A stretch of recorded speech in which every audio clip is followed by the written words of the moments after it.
Throughout time, man has wondered what their meaning and purpose in life is.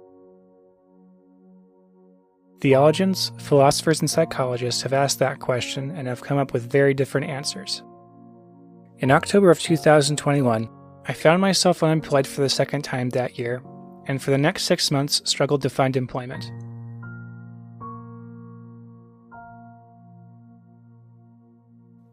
After being informed I didn't get a particular job, I felt as if my life was lacking meaning and purpose.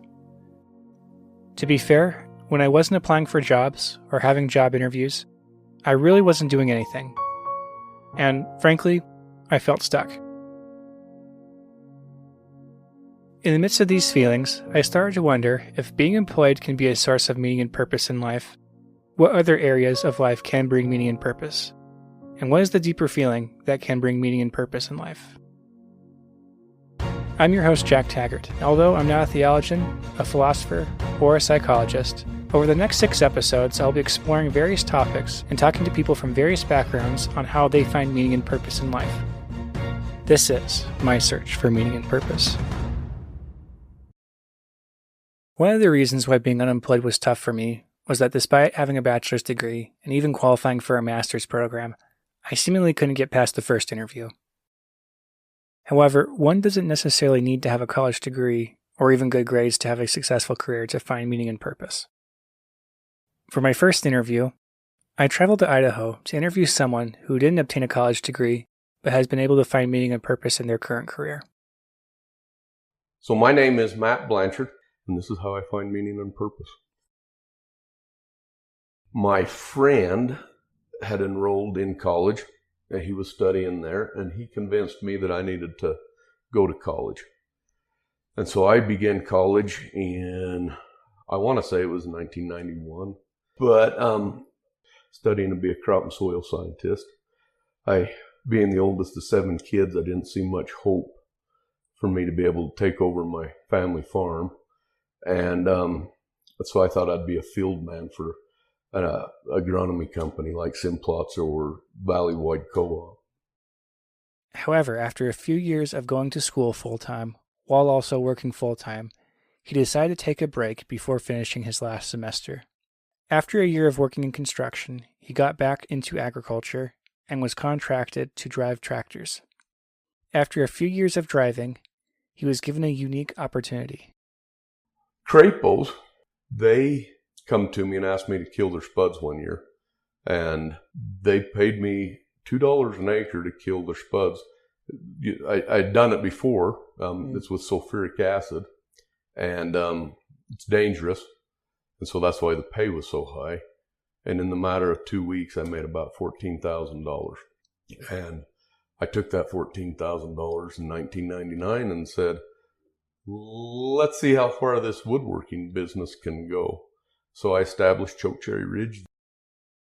Why did you particularly choose this field of work? Considering, it's definitely a startup and definitely working for, having a degree and working for, a big company is definitely a more secure option. Why did you choose this? First of all, I like doing things with my hands. I like being, I'm going to say artistic. In fact, I even worked that into my business name, Chokecherry Ridge Artistry and Wood. I like to do artistic things that you might not find somewhere else. There's a few things that have factored into it. I told you I worked at Walder's Ready Mix, and I'm going to say I was a grunt, and I didn't always like the way I was treated, and I kind of found myself wanting to be self-employed, wanting to work someplace where I had a little more freedom. I had always planned on working for an agri-service type business, and I felt like I'd have my freedom away from I'm going to say the bosses, because I'd be working out with the clients and out in the field. And then also, I joke about it, but I've always told everybody I have a fetish for tools. And some of the tools I have are quite expensive. And some of them that I needed to get to do basic woodworking were quite expensive. I was newlywed and didn't have a lot of money to just go out and say, hey, you know what? I want a table saw. I'm going to just go write out a $2,000 check. I couldn't do that. So to get the tools, I had to build something. So I literally started making log beds because I could afford a pretty powerful drill. And I had kind of engineered a bit that I could expand and subtract. So I could do it the size of the log, and so I could do a Morrison Tenyon joint. And so I built a bed. I actually sold the bed for $2,800. And then I bought a table saw. And then I bought a planer with something else. And I liked the tools. I liked to have the stuff that made the job easier. So in some aspects, just my desire to have tools kind of drove it a little bit. And I wanted to be self-employed. I mentioned that I had grown up on a farm, and I got to work with my dad as I grew up. And I kind of treasured that.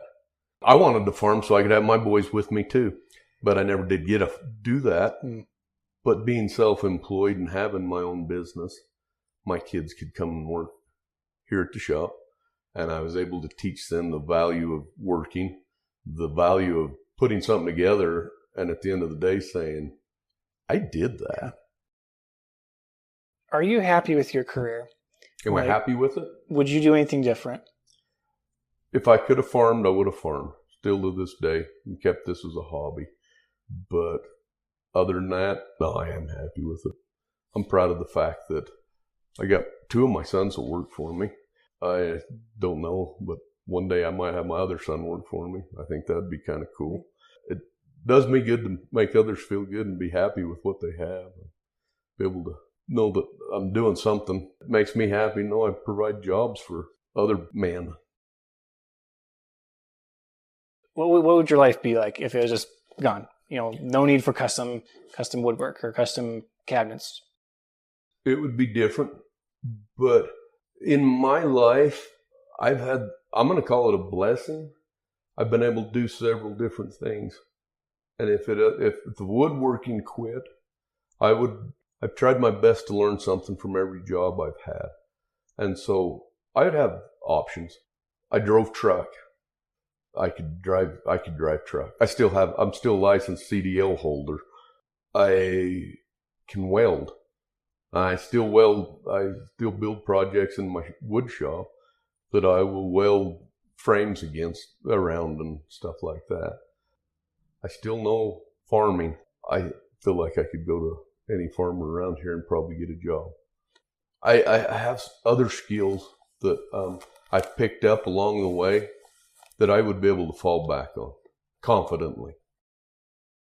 So what are the plans for the future? I don't want to retire. That throws everybody for a loop, but I see too many people retire and they just get old and die. I kind of want to be involved in this still. Even now, my responsibilities have changed. They're always evolving. Like I'd mentioned, I've brought my boys into it. My oldest son manages the shop.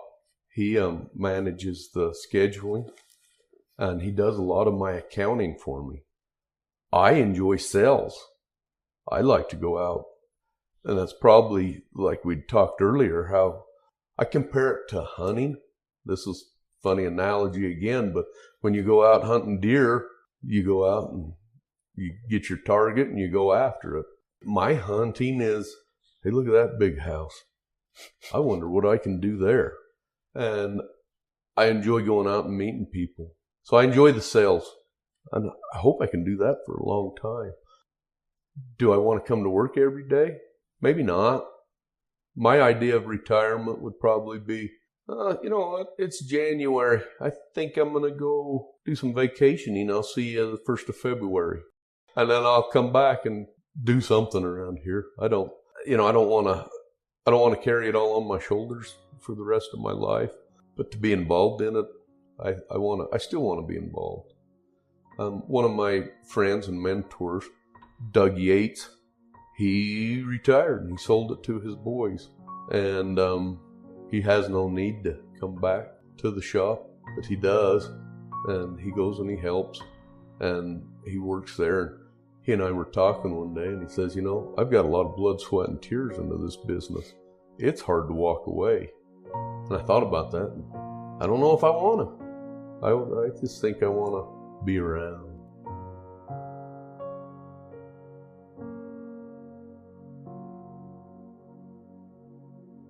How does your career, and I will also say your education and work experience, everything that we've talked about, how has that bring meaning and purpose into your life? There's a lot to think about there. Initially, I would think it gives me something. I'm giving a product to people that they've got to buy, and I hope I'm giving them a product that they're going to appreciate and love for a lot of years. That's cool. That brings me meaning, purpose, keeping up and keep getting these things out. That gives me a reason to get up in the morning and get things done. But for me, that's not everything. I'm happy with the fact that everybody needs a job. Everybody needs a way to provide for their family. And for me, that's important too, that they can come to work. And I try and pray that we always provide them a place that they like to come and they enjoy it, and then they can go home and enjoy their families. To me, that's important. And I feel like that's part of my purpose here, is to give some guys some jobs that they can provide for their families also and enjoy it. There's nothing worse than going to a job you don't like. And when you got to come home and you spend 6 hours in front of the TV just to relax from what you just did during the day, and then got to go do it again in the morning. That's no fun. But if my guys can come to work and then go home and be happy and enjoy their families, and that's important to me. Also like being able to be part of the community and support community events. I like being able to help people when I can. I enjoy that. That's important to me. And different times it's done it in different ways.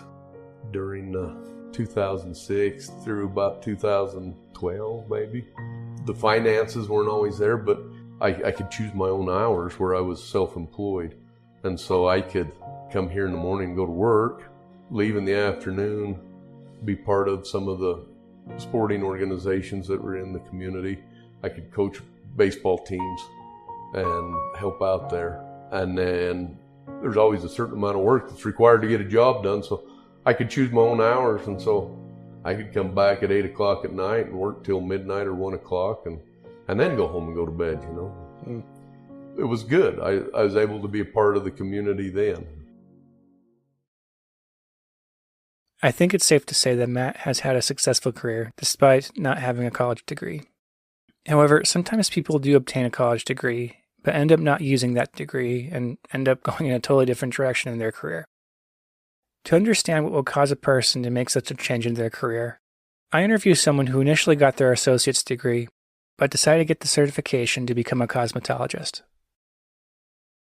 My name is Liz Barker, and this is how I find my meaning and purpose in life. So I always thought that I wanted to be a dental hygienist. My mom is a dental hygienist, and so I loved the dentist. So I just thought I would do that. But yeah, I went to school and I started down that career path, or that education path, I guess. And I did love it. I think I have the personality that can love anything, right? But I knew that I loved hair the most. And in the back of my mind, that was always something that I wanted to do. But I just didn't think it was an option.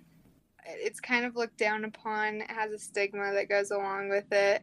And so I let my pride get to me a little bit, and I just didn't even have cosmetology as an option until finally my mom, after talking to her and being confused about my career path and my education path, she finally was just like, Liz, do what you love. And I don't know, just like after talking to her, I just felt so much peace about going forward and doing hair. But I did want to finish my associate so that I had that degree to fall back on, and that I could, if I needed to, right, go and get a 4-year degree. So yeah, I went to cosmetology school and it has been the best decision ever. So then, backing up also, so you mentioned how you were always drawn to hair. Why is that? And I guess maybe how did y'all get started? You getting drawn to hair? Yeah, I love this question. I feel like everyone thinks sort of differently, genetically and everything. And I've always just been an artist. Just growing up, like, I was always super good at art in my classes, like drawing and painting. And my teachers would always praise me for my work in art. And I grew up dancing and even singing with my sisters. I just am very artistic, and hair is like seriously an art for me. I just feel like I'm really drawn to it because part of it is just like you're creating something. And I think there's something in human beings that just drives our desire to create and like gives us joy when we create something new.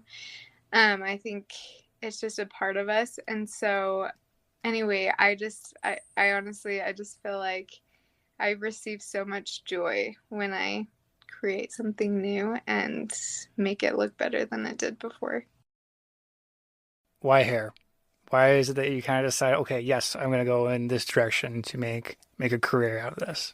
Honestly, it started at a young age where like in ninth grade, I remember I it did start out as like drawing. So like I remember I made my own little Instagram for nails, and I would do nails. So I would tell all these girls, which is totally illegal, not to have a certification, but I would tell them to come over to my house and I would do their nails for, I think I said like $8 or something.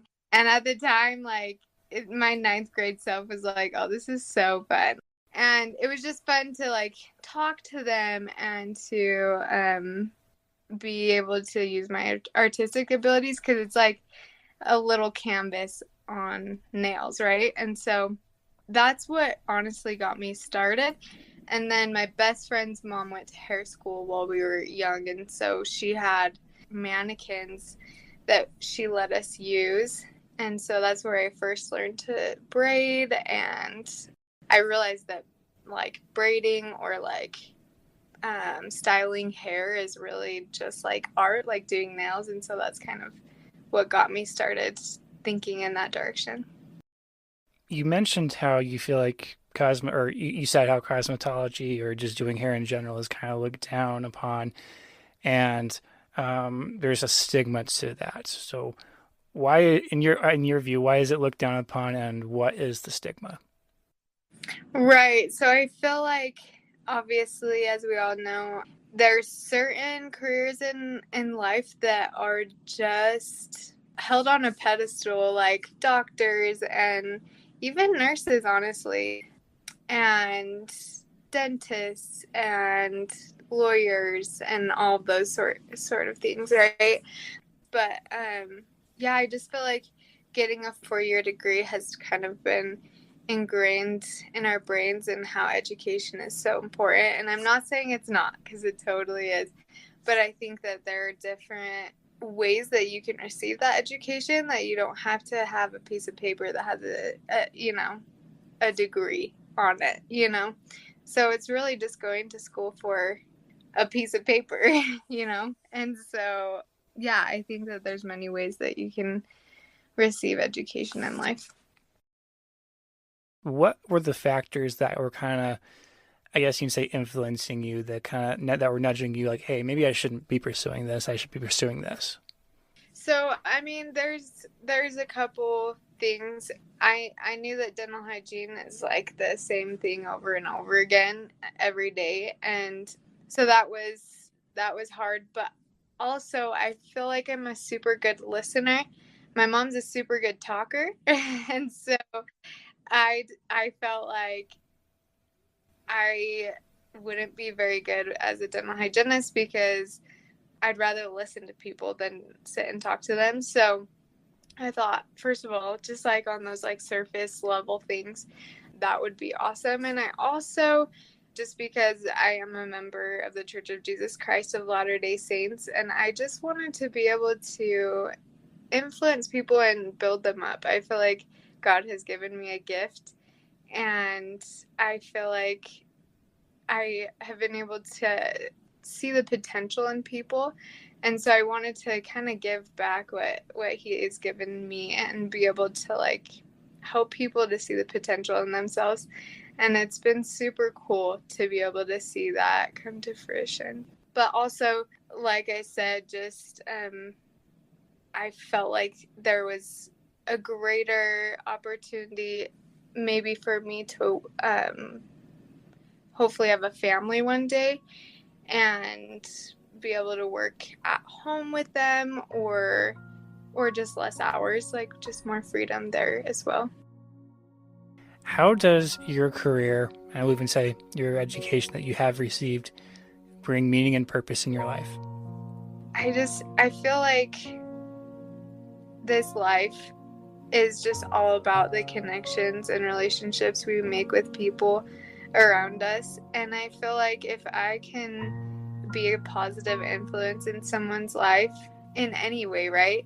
Whether it's making them feel like they're beautiful. And so after I see someone walk out and they're just like beaming because their hair looks amazing, you feel like you've done a bit of good in their lives. And I feel super satisfied every time I am able to have a vision and hit that goal or that vision. It's very satisfying.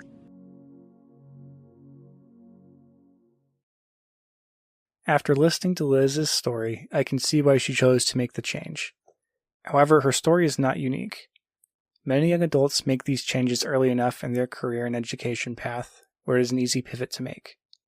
But there are those who choose to make such a pivot after years of being in an established career. To further understand why someone would make such a pivot later in their career, I interviewed my dad, who made that pivot.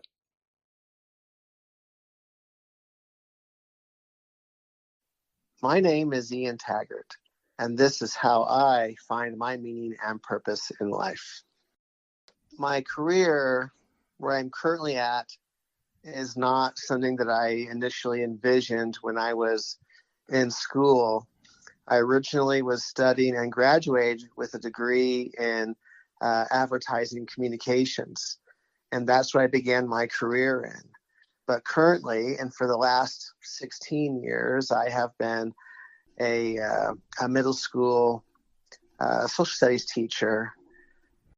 When my dad first started going to college, he had a hard time deciding what he wanted to study. But eventually, he did choose a major. Initially, my thoughts were somewhere along the lines of engineering, but the more I thought about that, looked into that, more of the design side of engineering, I realized the amount of math that would be required, and math had always been a subject I struggled with. So I knew I couldn't. I knew I'd probably really struggle with that, and so I thought, how can I still be in something that was somewhat creative that I would enjoy? And ironically, or interestingly, I was able to acquire a job as an editor and as a proofreader for BYU's home study program. It was called Independent Study. And doing that, I began. I did a lot of. I had to know my English writing, and that had always been a strength from even in high school. I'd always been better at those sort of things. And so as I acquired more and more of those skills, just through the process of that work, I became more convinced that I wanted to do something along those lines. Maybe not like an English major, but something that is more of a creative side of it. And as I began looking at the communications department, and they had an advertising public relations degree. And so that's what I jumped into. I didn't want to get into the art side of it, even though I enjoyed that because that was extremely competitive.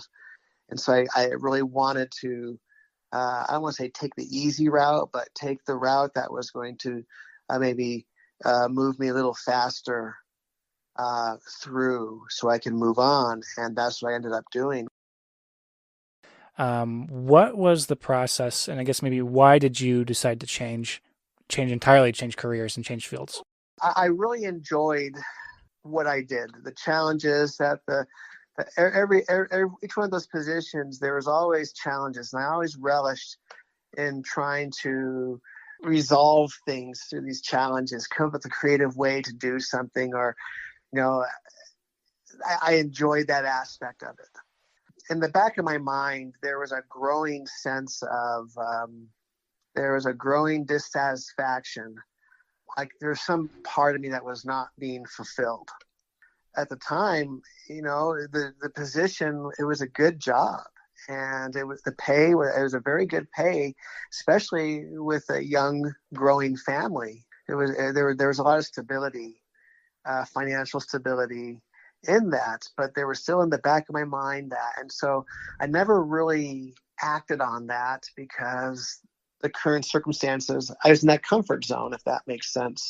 And in 2000, I guess this was 2002, there was a downturn in the economy, in the U.S. economy, where things slowed down. There was a slight recession, and that affected many sectors of the nation's economy, including what we did. I mean, people were, businesses weren't buying, they weren't developing new products they were integrating our products into. And so the company I was with began a series of, they call it downsizing, but they were laying people off. And I found myself without employment. And at first I continued to look. I immediately began a look for another position similar in the same sort of field as I was. But now I'd been in the industry for 10 years or so, and nearly every job I interviewed at, I wasn't offered a position. And when I would follow up and ask them why, it usually came down to that for what my salary requirements were, they could not afford because of economic factors and they were more willing to hire somebody new, fresh out of school, whose needs weren't as, I guess, demanding as mine.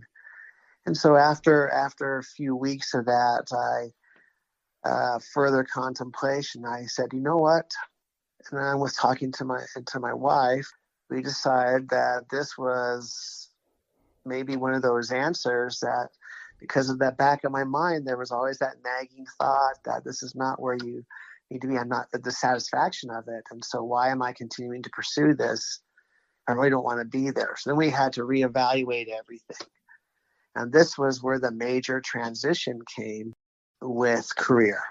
And the first step of that was finding what am I going to do? And then second, where are we going to be? Are we going to stay in the Salt Lake City area, or are we going to relocate somewhere else? I mean, we were going to go where we could have those needs met. And as it turned out, we chose to return to Arizona, where we'd both grown up. I settled on a teacher because I'd always been involved with the youth through community and church activities and scouting.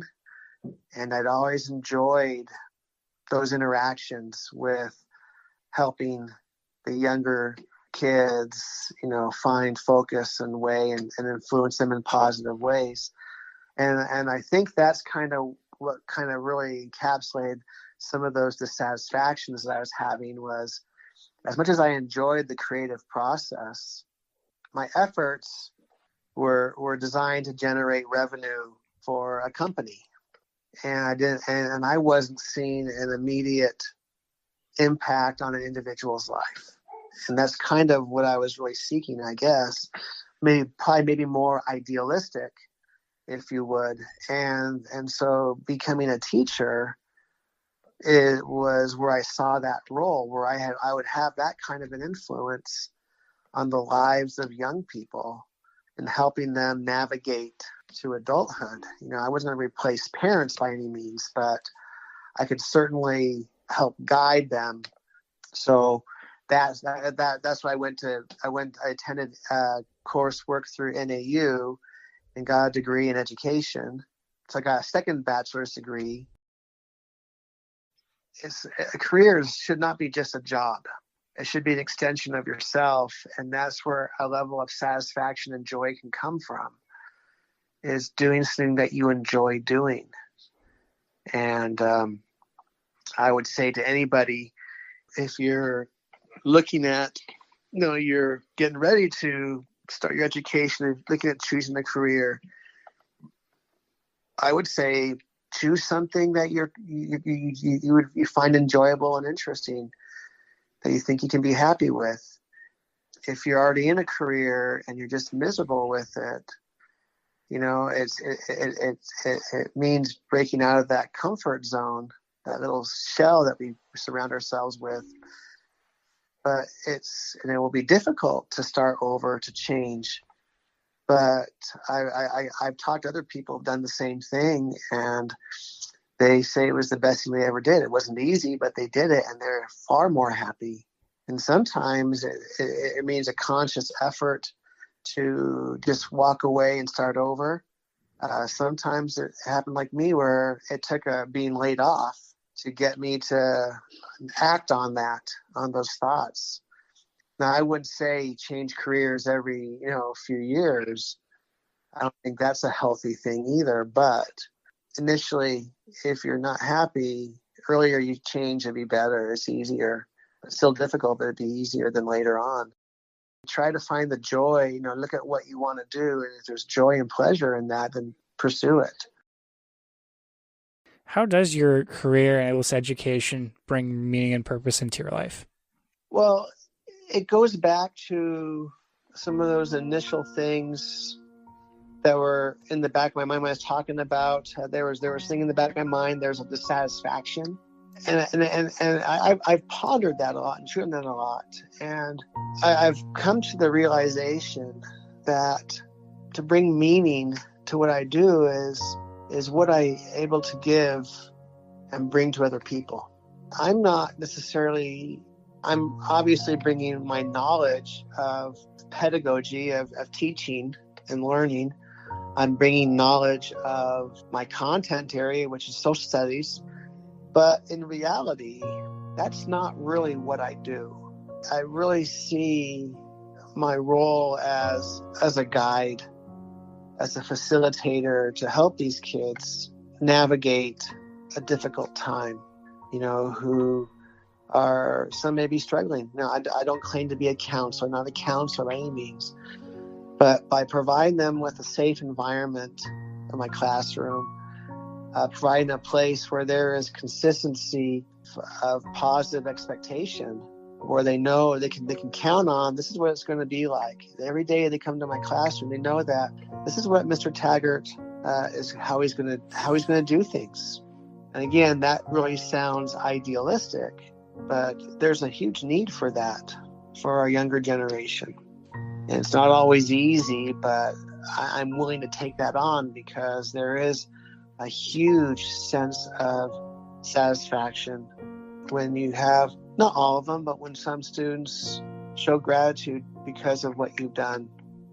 Just being there when you run into them maybe a few years later and they tell you thank you, or they say hi, they come out of their way to come and see you and talk to you, or they come back to your classroom one afternoon and say hi and want to talk to you. That's the reward. That's the reward. That's probably really why I do it.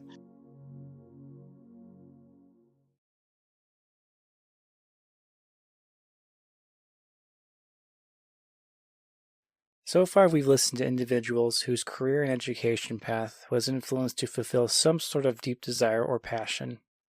However, not all career and education paths take the same route. Some people choose their career and education path by trying to find some sort of job security, only later to find meaning and purpose in their career and education. To further understand this, I've interviewed my mentor and college professor who experienced this.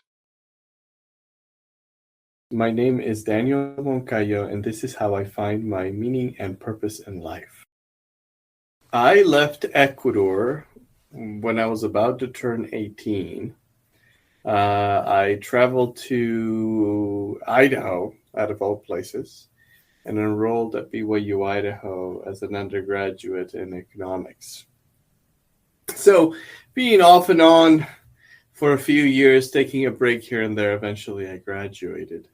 And I timed it so great because I graduated in April 2009 when the financial crisis was hitting its peak. So it wasn't a great time to find a job, especially since I wanted to be a banker out of all things. So I should have paid a little bit more attention to my classes. And so I didn't have many options.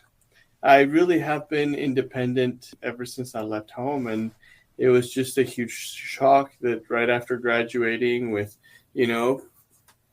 prospects of success and of a good job, I ended up coming back to living with my in-laws. I worked for FedEx loading boxes for a little bit because I just couldn't just stay at my in-laws doing nothing. I was a security guard for a little bit, and that was just really rough. And so I decided, what is the best thing I can do to guarantee that this doesn't happen to me again? And I thought, more education. My religious beliefs and sort of the guidance I've received from my church always kind of pushes me towards more education. So I thought, why not? And that why not, I started applying and got into a pretty good program at UC Santa Barbara in economics. I did that thing for 6 years or so. I graduated and I got an assistant or visiting professor gig at BYU in Provo, Utah. And I was there only for 6 months when BYU Idaho came knocking and asked me to interview for a position in the department.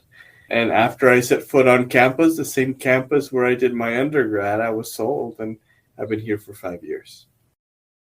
Could you maybe go into a little bit of depth on more of what particularly influenced you to go to grad school? Because not everybody can go to grad school or will go to grad school. To be honest, it was never my plan. I wanted to work as a banker, like I mentioned. In my naivete, all I cared about was money, right? And I wanted to have a lot of it. And I thought bankers, those guys make a lot of money and they work really hard for it, but that's where the money is, right? So that's what I wanted to do. Grad school was always in the back of my mind as if nothing else, right? Why not? And to be honest, my decision to go to a PhD program was driven by what was happening around me rather than this push. It was kind of a back of my mind backup plan. I had the grades for it. I always achieved for academic excellence. I aimed for academic excellence. So it wasn't that I wasn't qualified to do it. It wasn't really my plan A. To be honest, I wish I had given it more thought. I didn't know what I was getting myself into. When I got there, I realized that I was so in out of my depth. And I think it just required everything I had and then some for me to catch up to my peers and to do well in the program. But why did you choose to stick with it, even after the recession happened and jobs were coming back? Why did you choose to stick with it? Well, for once, I had invested a lot of money, and I know you're telling me, that's a fixed cost fallacy. You shouldn't care about the money that's already spent, right? Yeah. But in economics, the difference between a master's and a PhD is substantial in terms of earnings potential. So thinking about the repayment that I had to make, it just makes sense, right, for me to continue to make sure that I took advantage of that earnings potential with a PhD.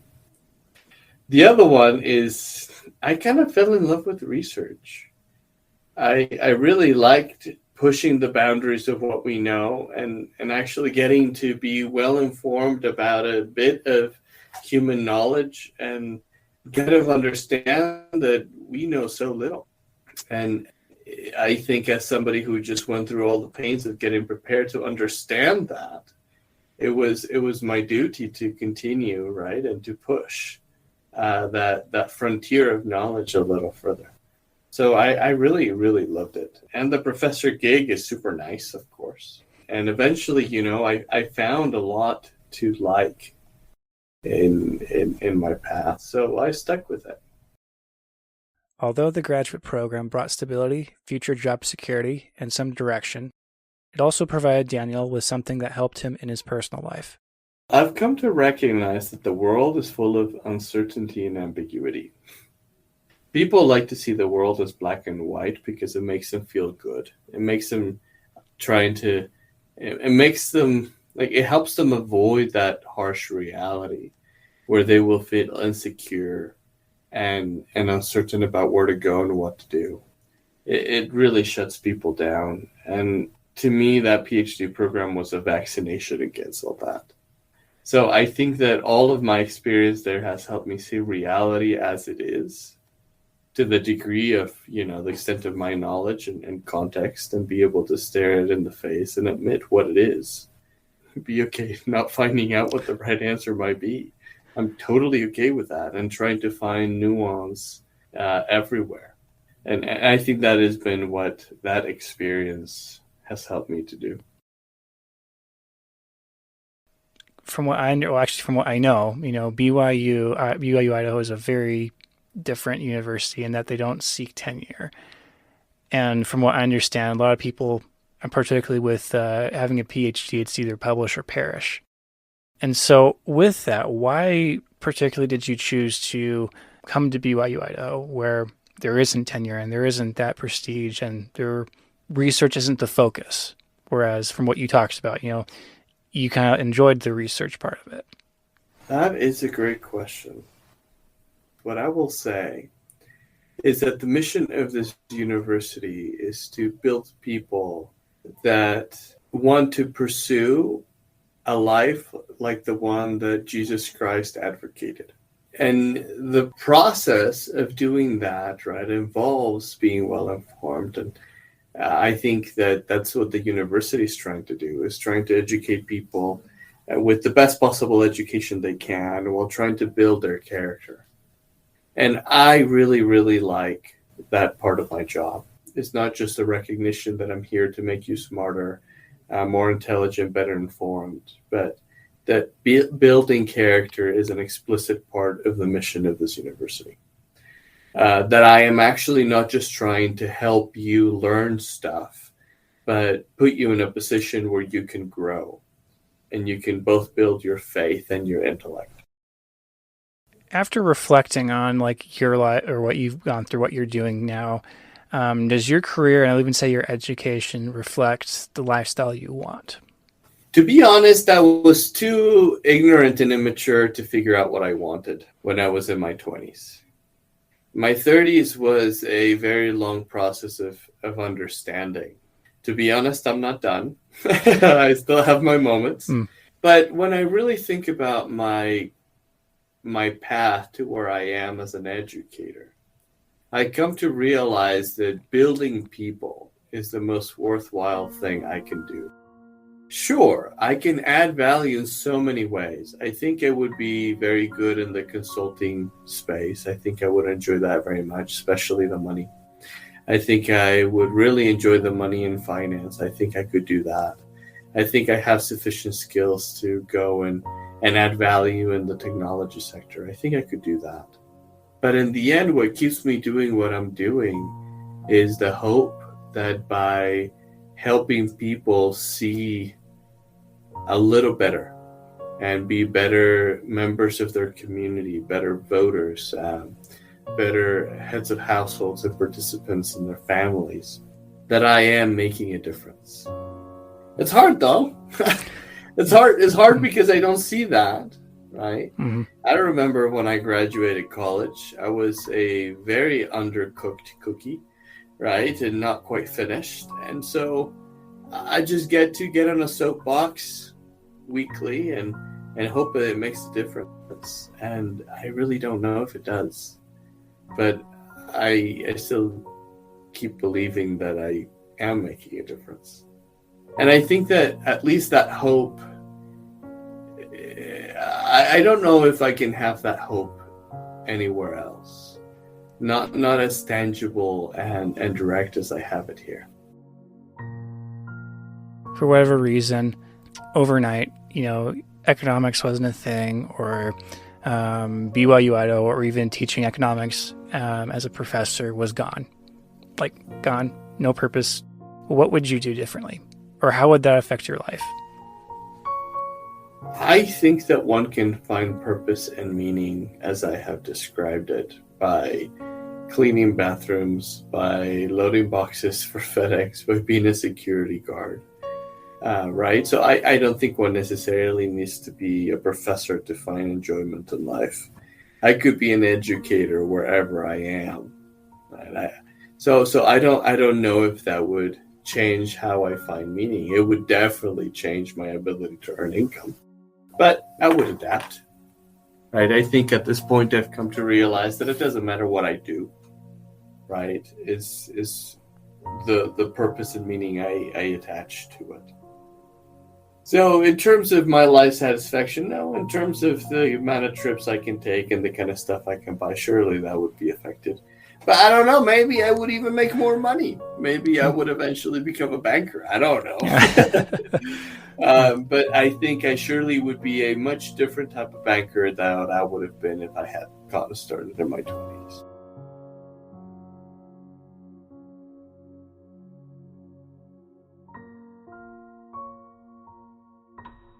After going through this exploration, the one thing that has stood out to me is that one doesn't necessarily need to have a certain career or obtain a level of education to find meaning and purpose, but rather it is the pursuit of an inner desire. For Matt and Liz, it was their desire to express themselves artistically. With my dad, it was his desire to help others. And with Daniel, it was his desire to give himself job security. But even once these individuals achieved what they initially set out to do, there was something else that has motivated them to continue what they're doing. Reflecting upon my experience on why being unemployed was hard for me was that, for one, I felt stuck. I felt I had nothing going for me, and I started to doubt myself and my abilities. But once I got a job, all those feelings and doubts went away. After thinking about my experience and the experience of others, I think the meaning and purpose that we find in our career and education mostly has to do with how we value what our career and education can do for us and for others.